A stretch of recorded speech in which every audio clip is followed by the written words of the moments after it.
25వ తారీఖున దొండపాడు గ్రామం నుంచి ఒక మైనర్ అమ్మాయి మిస్ కావడం జరిగింది. దానిపైన గర్ల్ మిస్సింగ్ కింద గుత్తి పోలీస్ స్టేషన్ నందు కేసు నమోదు చేయడం జరిగింది. 25వ తారీఖు నెక్స్ట్ డే 26వ తారీఖు జరిగింది గర్ల్ మిస్సింగ్ కింద. తర్వాత నిన్న మార్నింగ్ అమ్మాయి గ్రామానికి రావడం, ఇందులో అనిల్ కుమార్ అనే వ్యక్తి చౌడూరు గ్రామము ప్రొద్దుటూరు.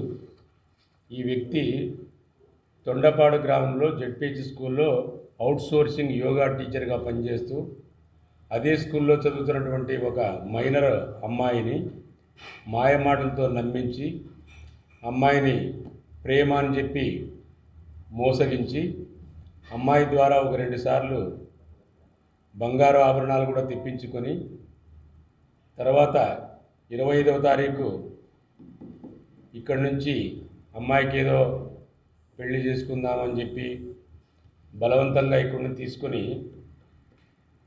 అహోబిళం కర్నూలు జిల్లాలో అక్కడ ఒక వారం రోజుల పాటు ఉండి అమ్మాయిని శారీరకంగా చెరచి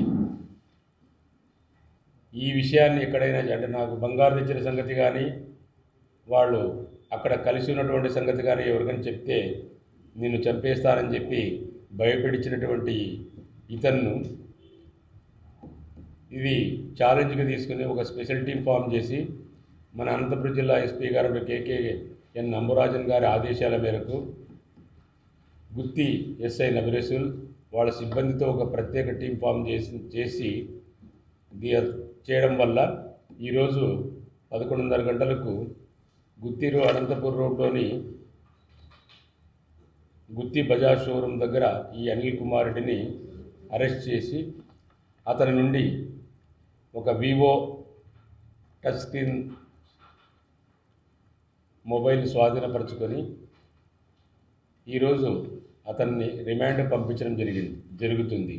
మళ్ళీ భవిష్యత్ ముందు పూర్తి దర్యాప్తు దృష్ట్యా అతన్ని పోలీస్ కస్టడీకి తీసుకొని అన్ని కోణాల్లో ఈ కేసును సమగ్రంగా దర్యాప్తు చేస్తాను.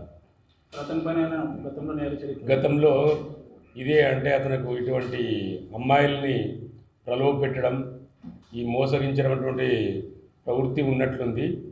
2019లో కూడా ప్రొద్దుటూరు రూరల్ పోలీస్ స్టేషన్లో ఒక రేప్ కేసులో ఇతను ముద్దాయిగా ఉన్నాడు.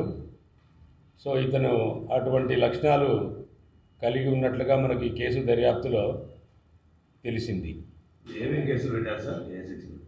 ఇప్పుడు కిడ్నాపు, తర్వాత వచ్చేసి క్రిమినల్ బ్రీచ్ ఆఫ్ ట్రస్ట్ అని చెప్పి నమ్మక ద్రోహము, దాని తర్వాత పలుమార్లు శారీరకంగా అనుభవించిన తర్వాత అది పెద్ద కేసు అవుతుంది. పోక్సో యాక్ట్ అంటే ప్రివెన్షన్ ఆఫ్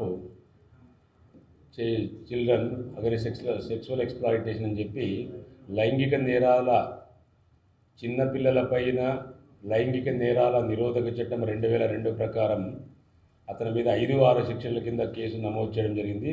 అందుకు ఆ సెక్షన్లు అంటే తీవ్రత ఎక్కువ ఉంటుంది కాబట్టి సబ్ డివిజనల్ పోలీస్ ఆఫీసర్ గారే దర్యాప్తు చేస్తున్నారు.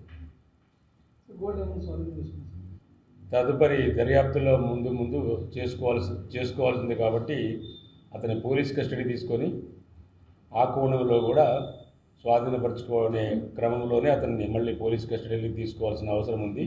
ఆ విధంగా తీసుకుంటాను కూడా.